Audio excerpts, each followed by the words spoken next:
Hello, नमस्कार. मी सुनीता चौधरी. आज आपण विज्ञान आणि तंत्रज्ञान भाग 2 याचं एक प्रॅक्टिकल बघणार आहोत. चला तर मग बघूयात.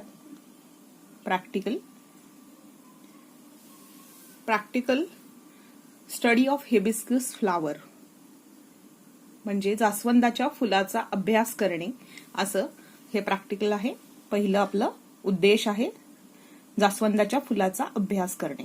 यासाठी आपल्याला लागणारं साहित्य आहे फ्लावर ऑफ हिबिस्कस जास्वंदाचं फूल, फोरसेप चिमटा, रेझर और ब्लेड एखादी आपल्याला धारदार ब्लेड लागेल, निडल सुई, मॅग्निफाइंग लेन्स किंवा सिंपल मायक्रोस्कोप साधा सूक्ष्मदर्शक किंवा एखादं मॅग्निफाइंग लेन्स असेल तर आपल्याला ते हवं आहे, आणि पांढरा कागद व्हाईट पेपर.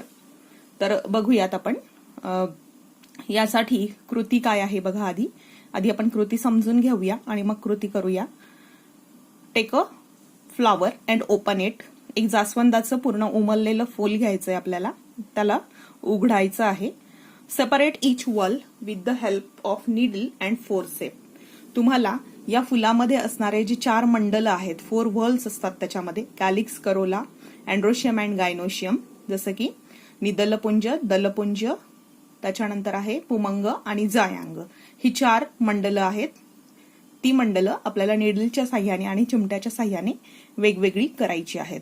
त्याची कृती आपण व्हिडिओमध्ये बघणार आहोत. Arrange all members on a white paper separately. तुम्ही त्यांना वेगळं केल्यानंतर एका पांढऱ्या कागदावरती त्याला व्यवस्थित आपण मांडून ठेवणार आहोत.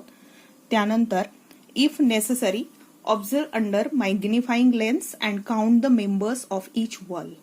आपल्याला त्यांना मांडून ठेवताना जर का आपल्याला उघड्या डोळ्यांनी व्यवस्थित दिसत नसेल तर मॅग्निफाइंग लेन्स मधून आपण त्यांना बघणार आहोत आणि त्यांची संख्या आपल्याला मोजायची आहे की त्या मंडलामध्ये असणारी जे काही मेंबर्स आहेत ते किती आहेत हे आपल्याला काउंट करायचं आहे आणि त्याचा नंबर आपल्याला ऑब्झर्वेशन टेबलमध्ये भरायचा आहे. Carefully separate stigma from staminal tube. यामध्ये स्टेमायनल ट्यूब आहे आणि त्या स्टेमायनल ट्यूबमध्ये आपल्याला पूर्ण गायनोशियम आहे, त्याच्यामध्ये स्टिग्मा स्टाईल असते, तर तीही सेपरेट करायची आहे. त्याची पण कृती आपण व्हिडिओमध्ये बघणार आहोत. And draw the diagrams of members of each wall. मग हे जी मंडलं आपण वेगळी केलेली असतील त्या मंडलांची प्रत्येकाची आपल्याला वहीमध्ये आकृती काढायची असते, आपल्या प्रॅक्टिकलच्या वहीमध्ये. तर बघूयात मग आपण.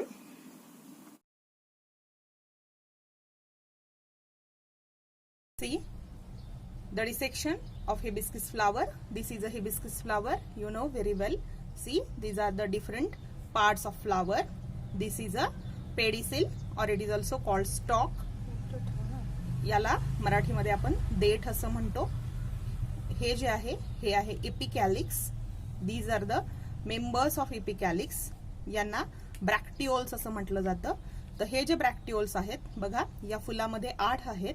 काही फुलामध्ये या ब्रॅक्टिओलची संख्या जी आहे बघा 1 2 3 4 5. काहींमध्ये 7 असते, काहींमध्ये 8 असते. तर 5 to 8.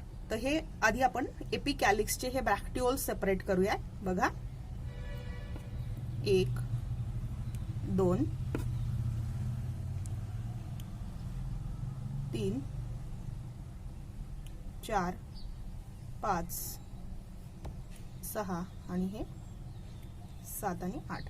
तर हे ब्रॅक्टिओल्स आहेत आणि यांच्यापासून एपिकॅलिक्स तयार होतो. ब्रॅक्टिओल्स नंतर पुढचा भाग जो आहे हा आहे कॅलिक्सचा. हा जो green colour portion, it is called calyx. And these are the member of calyx. These are called sepals. If we count it, see, first of all we give the cut and then count it. So make a cut with the needle, then separate it like this, then count the members. See, 1 2 3 4 and 5. So 2 3 4 and 5. So 5 sepals unite together to form the calyx. Place the calyx. This is the third wall is called corolla. Make a cut, then separate these petals. See, 1 2 3, 4 and 5.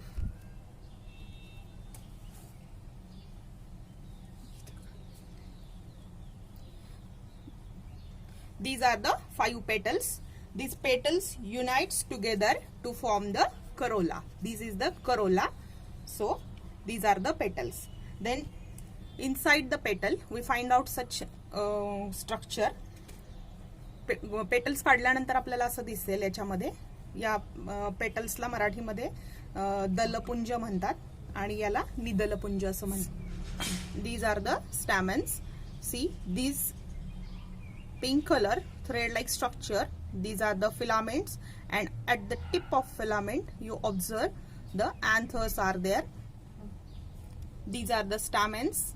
See these small hair like pink colored structure, हे जे बारीक बारीक धाग्यांसारखं दिसतंय, that are the filaments, and at the tip of filament you observe the anthers, and inside the anthers the pollen grains are there. So these filaments, they unite together, fuse together to form the staminal tube. See, this is the staminal tube. These filaments, they fuse together to form the staminal tube, and inside the staminal tube we find out the structure of gynoecium. So we have to cut it and find out. Let us take a cut take the cut with the help of needle very carefully. You have to insert the needle and cut it like this. You observe the structure inside it, slowly separate it. You observe like this.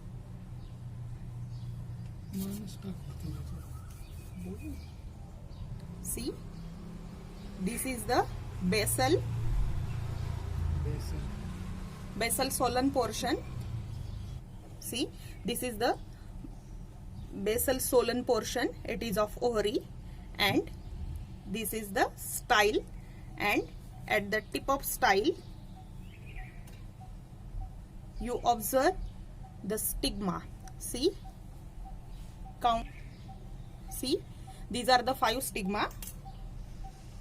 One member of this gynoecium, it is called carpel. See here, the 5 carpels, they fused together and they form the style. See, this is the gynoecium.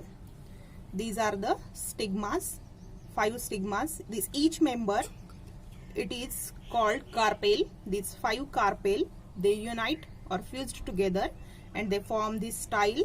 This basal solan portion, that is called ovary, and inside the ovary the ovules are there. So stigma, style, ovary, this is the structure of gynoecium. If you want to observe, you can take this magnifying lens and from this you observe this. You may observe these small parts, that is anther and this filament, with the help of magnifying lens. See, you observe the anther, the filament and the staminal tube very clearly. Then we take the longitudinal section of the ovary. Take the small blade, and with the help of that, if you cut this vertically, this is the longitudinal section of the ovary. Then you observe the ovule inside it.